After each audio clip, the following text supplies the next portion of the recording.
terputusnya koneksi dengan Allah ini yang menyebabkan seseorang itu bisa melakukan maksiat. Jadi bukan salahkan tentang sholatnya, bukan salahkan tentang puasanya, juga jangan salahkan tentang ketika dia aktif di kajian. Harusnya kita berpikir, mereka saja yang sudah berusaha melaksanakan perintah Allah saja, itu masih bisa hilang ruh di dalam dirinya. Apalagi yang tidak sama sekali melaksanakan perintah. Nah, ternyata digambarkan di dalam satu kitab, yaitu kitab Nizamul Islam, digambarkan bahwa setiap muslim itu harus memiliki ruh, dan makna ruh ini adalah idrok silabillah, yaitu kesadaran hubungannya dengan Allah.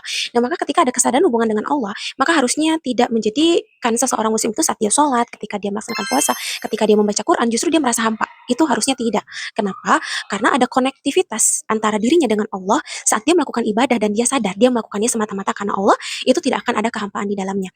Nah, maka salah besar ketika ada sebuah opini ketika mengatakan ayat Al-Quran itu bahwa diantaranya misalkan sholat itu mencegah dari perbuatan keji dan mungkar, tapi kenyataannya masih banyak yang melakukan maksiat, masih banyak yang melakukan perbuatan dosa, padahal dia sholat, padahal dia seorang yang berilmu, padahal dia seorang yang rajin kajian, tapi kenapa digelari sebagai gundik syariat? Nah, justru ketika dia bisa menjadi seorang gundik, padahal dia itu adalah seorang yang rajin ke kajian, dia seorang yang rajin sholat, tapi ternyata dia belum bisa mendapatkan efek atau impact di dalam dirinya itu, buah dari sholatnya, buah dari ibadahnya kepada Allah, karena ternyata ada yang hilang, dan yang hilang itu adalah ruh, kesadaran hubungan dengan Allah.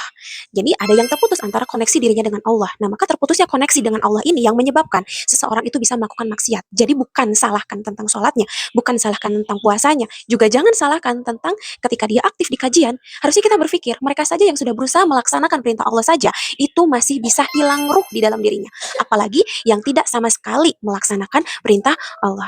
Nah, maka pelajarannya adalah tentu kita harus benar-benar menyadari apa yang kita lakukan hari ini itu benar-benar atas kesadaran hubungan kita dengan Allah, karena Allah memerintahkan kita, maka kita melaksanakannya dengan harapan Allah bisa ridho dengan kita, dan tentu kita bersabar dalam hal apa-apa yang Allah larang, itu pun juga karena buah ketaatan dan kecintaan kita kepada Allah Subhanahu wa taala. Wallahu a'lam bishawab.